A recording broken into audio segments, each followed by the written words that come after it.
Hello les amis, j'espère que tout le monde va bien. Aujourd'hui, rendez-vous pour une vidéo sur les enseignements, un enseignement sur les crânes et particulièrement les crânes de cristal. Suite à une vidéo que j'avais faite précédemment, je vous mettrai peut-être euh, le lien sur la vidéo pour ceux qui veulent aller voir. C'était plutôt des canalisations à travers des crânes qui sont venus me rendre visite et qui ont trouvé d'ailleurs, il me semble, si je ne m'abuse, leur apprenti, il y en a qui appellent les gardiens. Alors on peut dire qu'on est gardien de crâne ou moi les miens, curieusement, ils m'ont dit qu'on était plutôt des apprentis et on n'est pas dans le gardien. Il y a l'esprit un petit peu pour eux de protection et possessivité que l'humain pourrait avoir dessus et ça, voilà. Et puis cet esprit peut-être de garder, alors qu'ils sont tout justement dans l'ouverture et dans le fait justement de ne pas les posséder. Donc moi, ils m'ont dit qu'on était des apprentis, leurs apprentis. Voilà. Donc là, donc je vous présente déjà les crânes qui font partie du collectif de la main tendue, qui sont donc à la maison avec moi et qui m'enseignent. Hein. Chacun a une vibration, a une âme. Vous savez que le monde minéral est vivant et en plus avec cette forme de crâne, ça, voilà, ils vont nous expliquer comment que ça fonctionne et pourquoi, comment, etc. Donc déjà, je vous les présente. Ici, il y a Riaou. Voilà, hop, je vous le montre, qui est assez particulier. Beaucoup d'enseignements avec Riaou, notamment avec l'ouverture de la chaîne. Il y avait vraiment l'ouverture de la chaîne qui correspond un petit peu aussi à son ouverture de crâne. Qui est volontaire, hein, il n'est pas cassé, il n'est pas voilà, c'est un crâne qui a voulu être très ouvert, ouvrir sa connaissance. Donc voilà, Riaou, lui ne m'a jamais donné son nom. Je ne sais pas si vous allez bien le voir, mais il a un œil ici. Enfin moi en tout cas, il m'a toujours. Et lui, il est venu avec l'ouverture de ma médiumnité, des nouvelles compréhensions, ça a beaucoup bousculé. Il a vraiment créé ouais, au niveau de ma médiumnité, il a vraiment boosté la médiumnité. Le petit dernier, hop, qui est Louis, qui est le partenaire de Riaou. En fait, ils sont ensemble. Riaou est une féminine et Louis est son masculin. Ils sont ensemble. Et pourtant, il y a une différence entre les deux. J'ai eu Riaou bien avant d'avoir Louis, mais voilà. Il m'a appelé. En fait, il m'a pas appelé moi particulièrement, mais il m'a appelé pour être avec Riaou. Et lui, il est en train de m'apprendre vraiment au niveau. Il est en train de bousculer. Il est tout nouveau. La clairvoyance, parce que moi j'ai des flashs télépathiques.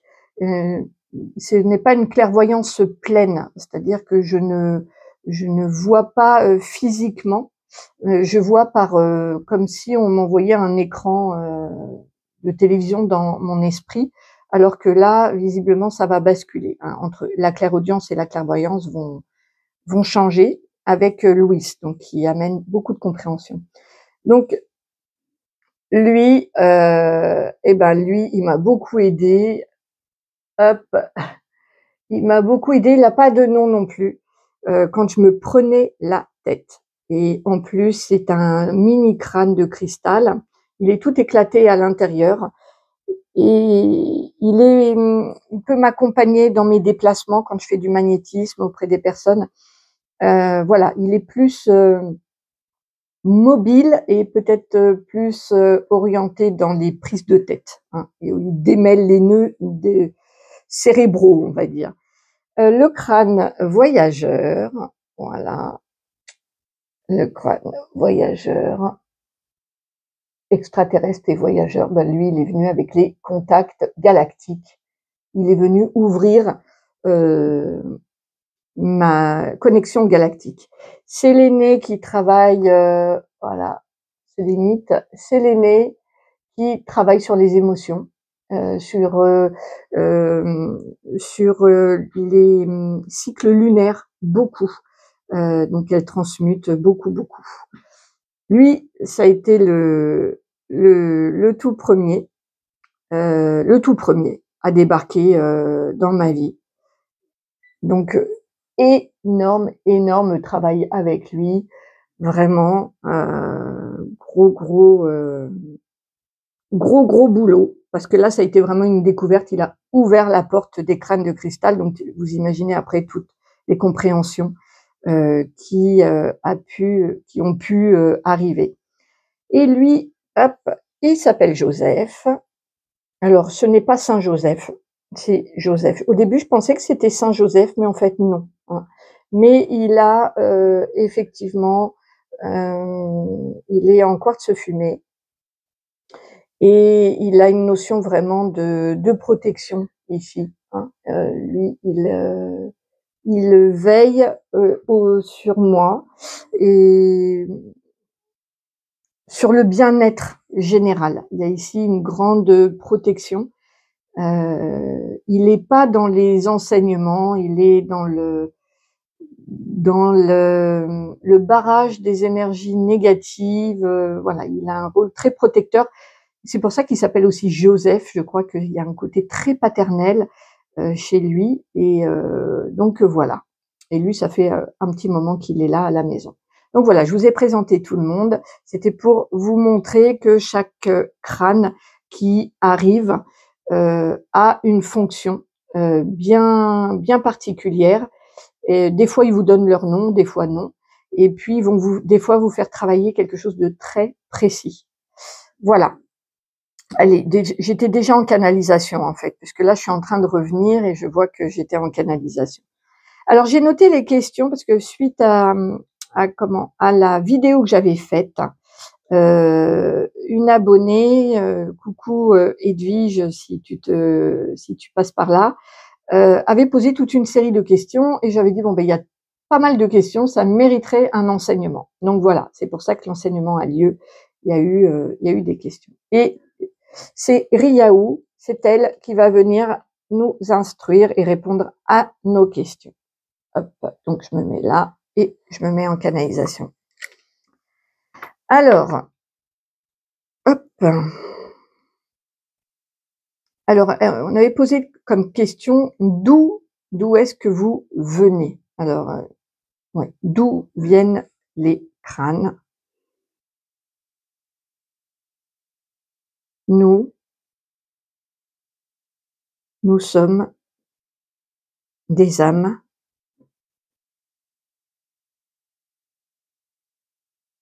incarnées comme vous.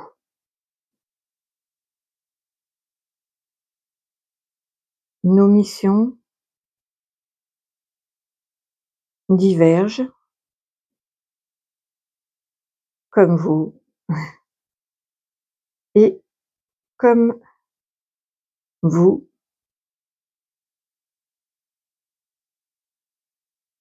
nous sommes de l'univers. Certains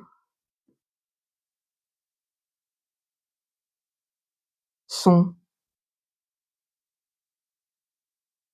des galactiques, d'autres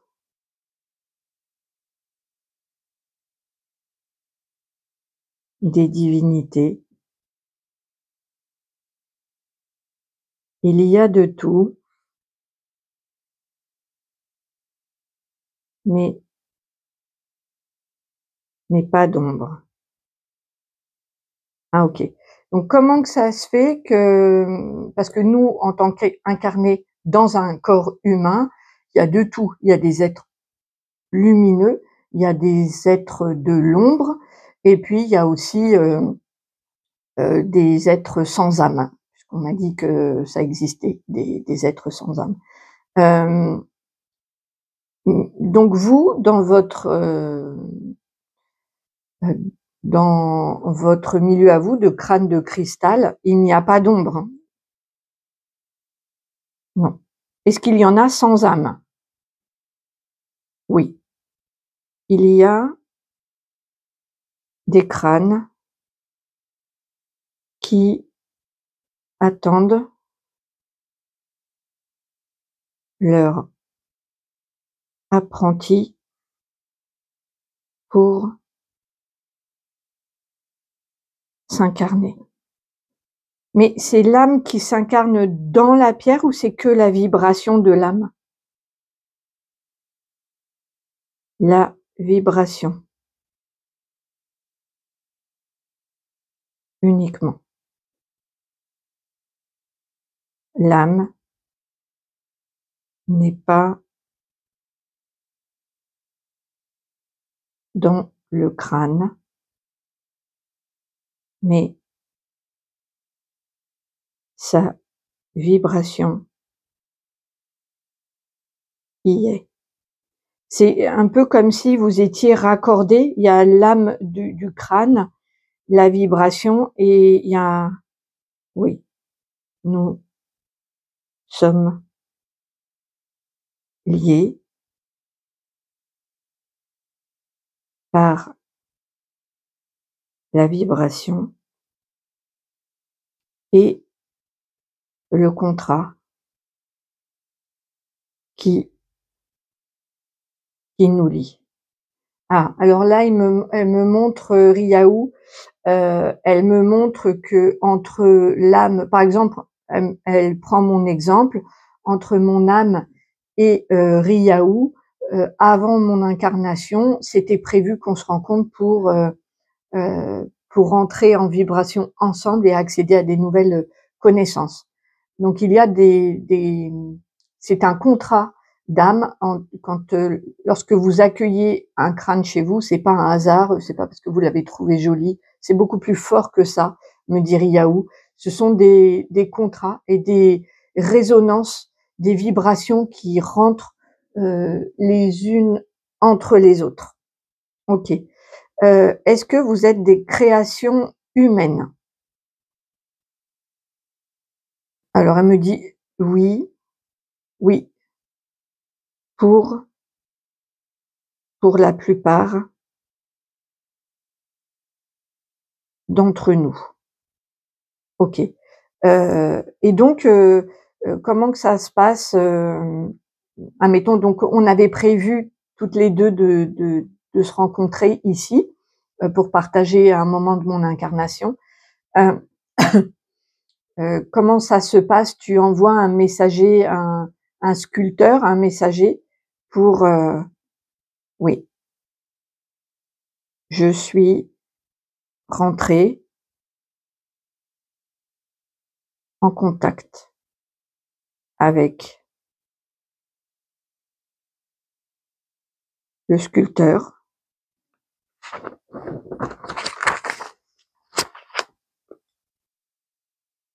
J'ai mis ma vibration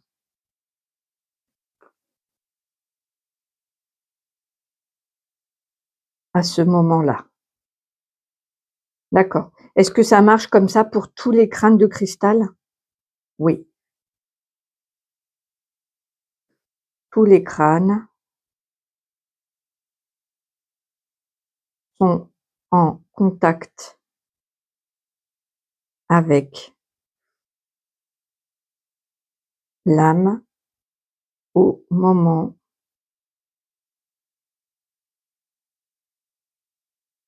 de la fabrication.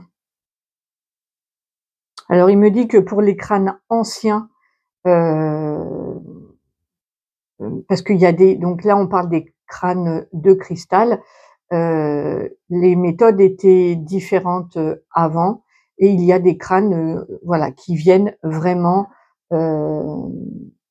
d'ailleurs, qui ne sont pas des créations humaines. Les crânes très anciens, il y en a certains, ils sont très très rares, et donc là ils viennent d'ailleurs, ils viennent vraiment de tout l'univers, avec une mission très particulière toujours de connaissance. Alors c'est pas du tout symbole de mort, mais plutôt de connaissance, hein. Marie-Madeleine avait toujours un crâne avec elle, et c'est vraiment un lien avec l'apprenti, vraiment de toujours d'avancer. Alors en fonction des crânes, de manière très différentes, hein, ils font travailler des. Euh, je ne pense pas que un crâne puisse vous faire travailler sur tous les domaines de votre incarnation, sur toute la durée de votre incarnation. Je pense pas. Si il y a qu'un seul crâne qui vous appelle, et que vous finissez votre incarnation en ayant qu'un, c'est que c'était prévu comme ça et que vous n'aviez pas d'autre chose à explorer avec d'autres crânes. Et ici, c'est pas du tout une collection non plus. C'est vraiment des appels très particuliers. Comment se passe un appel? Lorsque vous croisez, vous êtes en contact avec un crâne, soit vous êtes complètement indifférent, donc il n'y a pas, du coup, il n'y a pas de vibration qui rentre l'une avec l'autre, soit vous êtes plutôt repoussé, donc là il se passe quelque chose. Vous êtes bousculé dans vos limites, il se passe quelque chose. Donc ça peut être un contrat, justement, d'être dans un premier temps repoussé pour après être attiré. En tout cas, il se passe quelque chose. Ou alors aussi, l'autre possibilité, il y a tout de suite l'attirance qui se fait à partir du moment où c'est connecté, où le lien est connecté. Ça mettra le temps qu'il faudra, mais le crâne finira chez vous. Voilà, ils peuvent trouver, même si vous n'avez pas les sous, vous verrez que bizarrement vous allez avoir les sous pour, et des fois c'est pile la somme qu'il faut, ou peu importe. Il y a cette idée là de vraiment de un peu d'obligation, de contrat d'âme à âme, et il finira de toute façon, qu'il vous plaise, qu'il vous plaise pas, que vous ayez les sous, que vous ayez pas les sous. Quand c'est un appel, quand la connexion est faite avec eux, ils finiront par. Si jamais ça passe et que vous n'y pensez plus, c'est qu'il n'y avait pas de lien d'âme, de contrat, de prévu, et donc effectivement c'était un petit coup de cœur, une petite connexion sympathique, mais qui n'est pas une obligation, etc. Ok, je vais voir la prochaine question qu'elle avait posée. Êtes-vous nombreux? Donc là, il me dit oui, oui, oui. Est-ce qu'il y a une collaboration entre eux? Alors oui, ils s'échangent des informations entre eux. À chaque fois qu'un nouveau crâne, par exemple, vient à la maison, il y a des mises à jour qui se font. C'est-à-dire que quand Louis est arrivé, il n'y a pas très longtemps à la maison, tous les autres crânes, lui, c'est comme un ordinateur, c'est comme une mise à jour d'un ordinateur. Ils lui ont mis les fichiers à jour de mon incarnation, de ce que j'avais appris, de mon évolution et de ce qui reste encore à faire. Comme ça, il a tous les éléments de mon incarnation, de là où j'en suis actuellement, pour pouvoir lui travailler. Voilà. Et oui, ils travaillent donc en collaboration les uns avec les autres, mais même avec ceux qui ne sont pas à la maison. Hein, par exemple, alors ils travaillent particulièrement ensemble là dans cette équipe-là, mais ils sont aussi en connexion avec les autres crânes qu'il y a sur la planète. Il y a une sorte de collectif des crânes. C'est ce que m'envoie Riaou là. elle me montre une boule d'énergie où tout le monde, un peu comme nous avec la source, où ils se connectent les uns aux autres et ils se mettent aussi à jour sur le plan planétaire et universel. Enfin, il y a vraiment différentes couches. Et là, ils travaillent ensemble, mais sur un plan invisible, ils travaillent aussi avec les autres crânes, qui travaillent eux-mêmes avec les autres crânes des autres planètes, etc., etc. Donc, il y a tout un collectif de crânes qui collaborent. Alors, pourquoi cette forme de crâne? Eh bien, il se trouve que c'est une forme qui émet comment on appelle ça? J'ai perdu mes mots, il faudrait que Riaou m'aide un petit peu. Une onde de forme, merci Riaou, une onde de forme très spécifique, et il se trouve que dans tous les crânes sculptés, on retrouve le chiffre d'or, le nombre d'or, et cette onde de forme qui émet une vibration très très particulière. De l'ordre de, on parle de crâne de cristal, c'est l'énergie christique. Il n'y a pas dans les crânes de cristal la possibilité à l'ombre de venir. L'énergie christique est beaucoup trop forte. Les minéraux vibrent d'une manière trop haute, et donc se connectent au crâne uniquement les âmes lumineuses et christiques, enfin de l'univers christique, pas forcément christique, mais il me montre Riaou me montre l'étage christique, parce que bon, il y a plusieurs niveaux de vibration, et il y a elle me dit le 7e ciel. Oui, voilà, c'est ça. Le dernier étage tout en haut, où il y a les énergies christiques, et où il y a effectivement cette vibration cristalline. Ok. Donc c'est parce que, donc pourquoi cette forme? Eh ben parce que ça répond à une onde de forme très spécifique de vibration. Il me dit que c'est pareil, c'est comme pour les coquilles Saint-Jacques. Les coquilles Saint-Jacques, elles ont la même onde de forme comme ça. Elles ont toutes la même forme, qui correspond vraiment à une vibration très spécifique. Elle qui est là aussi pour recharger, principalement pour reminéraliser, revitaliser, recharger. Et c'est cette onde de forme qui émet ces vibrations-là. Alors, quelle différence entre, par exemple, un crâne, hop, on va te prendre toi, et une pierre, hein? Et ben encore une fois, Riaou me dit que c'est la forme qui correspond. Voilà, ça fait une onde de forme qui est différente de cette pierre, par exemple, qui elle aussi, de toute façon, c'est un cristal, hein. Enfin, c'est une pierre fine, semi-précieuse, la turquoise, qui vibre aussi avec le divin, mais qui n'a pas la même fonction. C'est-à-dire que ici, on va avoir les propriétés de la pierre, de la turquoise. Voilà, uniquement. Donc, par exemple, moi, cette pierre, elle m'aide beaucoup dans mes échanges, dans ma communication, dans le langage, dans l'expression, etc. Hein, elle a ces propriétés-là pour moi. La turquoise, elle me fait travailler là-dessus.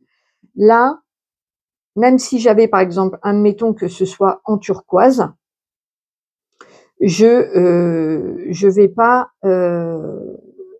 avoir du tout la même information, hein. Ici, je vais avoir les propriétés de la pierre. Donc, admettons que ce crâne soit en turquoise. Globalement, la communication va être favorisée, mais en plus de ça, je vais avoir l'énergie du crâne qui va être tout un apprentissage au niveau de la communication. Je vais avoir un niveau vraiment au-dessus. Là, cette pierre-là, c'est marrant parce que vous voyez, elle me montre la différence avec la voix. J'ai pas du tout mal à la gorge ni rien, mais voilà, il y a. Donc elle va peut-être soigner mes maux de gorge.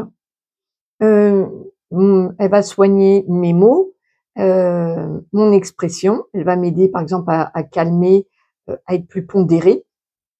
Et ce crâne qui, admettons, est en turquoise, va avoir toutes les propriétés que je viens de vous dire là, mais en plus de ça, je vais avoir des nouvelles compréhensions sur, ah oui, par exemple, je m'exprime de telle ou telle manière parce que j'ai eu, par exemple, telle ou telle blessure ou telle connaissance, où je suis reliée à telle et telle énergie.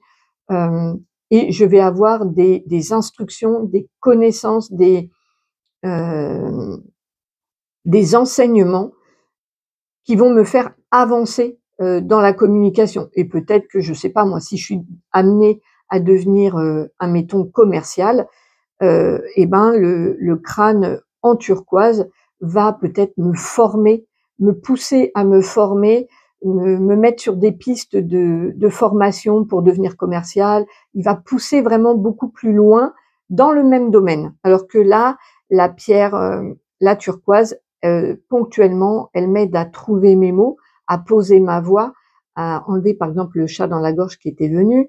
Elle est ponctuelle, présente au moment où je me relie à elle. Voilà, elle est en train de soigner mes mots, à chercher les mots, etc. Là, on va être plus vraiment, on va pousser vraiment beaucoup plus loin. Par exemple, si c'était un crâne dans la communication, parce que je suis poussée à devenir commerciale, donc je vais être attirée par un crâne qui va me pousser dans ces retranchements-là. Ok? Donc voilà, pourquoi un crâne? C'est parce que c'est le symbole de la connaissance et de l'amour christique. Donc on va venir nous challenger pour apprendre, avancer sur notre chemin d'incarnation. J'attends de voir s'il y a autre chose qui vient. Je vais me connecter à Riaou, je vais voir. Hop. Alors, est-ce qu'il y a autre chose? Non. Ah si, ok. Riaou me dit que ça peut vraiment chambouler beaucoup de choses dans votre vie. C'est-à-dire que vous pouvez constater, au moment où vous accueillez un crâne chez vous, vous pouvez constater, c'est possible, que ça crée dans un premier temps du désordre. Et Riaou me dit, c'est comme un déménagement. Il y a le bazar, on est dans les cartons, on est pour après emménager de manière plus constructive, plus saine, plus organisée, enfin pour arriver à l'étape suivante. Donc il se peut qu'à l'arrivée d'un crâne, il y ait un peu de chaos, un peu de bazar, parce que ça met du tri en fait. C'est pas toujours le cas, hein, mais ça peut vraiment arriver. Par exemple, lui, qui s'appelle Salomon, a beaucoup bousculé. Hein. Ça a été, ça a été pas mal compliqué à l'arrivée de Salomon, parce que il a ouvert une porte. Je sais pas, j'étais ou pas prête, ou la porte était tellement immense que voilà, je me suis perdue un petit peu à un moment donné. Donc ça a été, vous voyez, pourtant c'est un tout petit crâne, hein. La taille du crâne n'a rien à voir avec l'effet qu'il peut avoir dans votre vie. La preuve, je crois que c'est le crâne, le premier crâne qui a vraiment qui a bouleversé vraiment une grosse partie de ma vie. Donc ne vous fiez pas à la taille, ça n'a rien à voir. Il s'appelle Salomon et ça, ouais, voilà. Donc, il peut y avoir des crânes qui bouleversent complètement votre vie. C'est pour un mieux après, mais après. Sur le coup, c'est pas, voilà. Donc quelque part, il faut être prêt à, quand on accueille un crâne, se préparer. Riaou me dit que ça peut être bien quand même de le dire, ça. Peut-être, c'est pas obligatoire, mais c'est bien d'avoir ça dans la tête, de dire si vous constatez vraiment des grands bouleversements, c'est possible que ce soit lié au crâne qui vient remettre de l'ordre dans votre vie ou vous faire monter en vibration et du coup ça ne convient plus. Ce qu'il y avait, ça, voilà, ça, il y a des remue-ménages, il y a des actions plus ou moins douces suivant l'énergie du crâne et puis suivant ce que vous avez demandé vous dans votre incarnation aussi. Hein. Ça vient toujours répondre à une demande que votre âme a faite avant de vous incarner. Hein. Il n'y a pas de crâne qui vient mettre le bazar comme ça. Non, non, c'est vous qui l'avez demandé avant votre incarnation. Mais bien entendu, étant donné que vous vous n'en souvenez plus, ça peut vous paraître en disant oh là là, mais ce crâne il est mauvais. Non, il n'y a pas de crâne mauvais parce qu'ils sont même pas sensibles à la magie noire. Donc, enfin, elle ne peut pas rentrer dans leur vibration. Donc non, il n'y a pas de crâne mauvais. Simplement, leur venue peut vraiment bousculer votre vie et c'est possiblement désagréable, ça peut arriver. Hein. En tout cas, quand on s'y attend, c'est beaucoup mieux de se préparer quand même en disant bon, ok, j'accueille un crâne et je ne m'inquiète pas s'il y a des gros changements dans ma vie. C'est qu'il y en a besoin. Mais voilà, moi c'est vrai que j'étais pas forcément préparée à ce que ça remue autant de choses. Les autres crânes ne l'ont pas fait de la même manière, peut-être beaucoup plus doux pour les autres. Mais voilà, Salomon, le premier, ça a été quelque chose assez musclé et merveilleux à la fois. Vous voyez ce que je veux dire? Et tout un monde merveilleux s'est ouvert à moi. Ça m'a beaucoup challengée parce que j'ai cru devenir folle. Mais voilà, hein, au jour d'aujourd'hui, je le remercie grandement. C'est le doyen, un des plus petits, et c'est le doyen. Voilà, pour moi, je crois que c'est bon. Pour Yahoo, je vais lui demander. Ils sont très contents de pouvoir d'être venus ici vous parler d'eux. Et ils me demandent de continuer à faire quelques vidéos de temps en temps. Donc, j'en referai. Je demanderai à Mathieu, le gardien de crâne, voilà, chez qui je me suis fournie jusqu'à présent. Voilà, de voir s'il veut bien m'accorder la visite de quelques crânes pour vous qui sont en recherche de leur apprenti. Dites-moi hein, si vous êtes intéressés dans les commentaires et puis j'en referai volontiers parce qu'ils en ont très envie eux aussi. Donc voilà. Et si, oui, Riao me dit si vous avez d'autres questions, n'hésitez pas à les mettre en commentaire et elle viendra y répondre si jamais on n'a pas abordé tous les sujets pour vous. En tout cas, tout le monde ici vous salue. Moi, je vous remercie beaucoup d'être présent sur ma chaîne. Merci aux membres, à ceux qui me soutiennent. Si vous avez besoin d'une guidance privée, mon mail est en description. Et je vous embrasse très très fort. Je vous dis à très bientôt. Au revoir.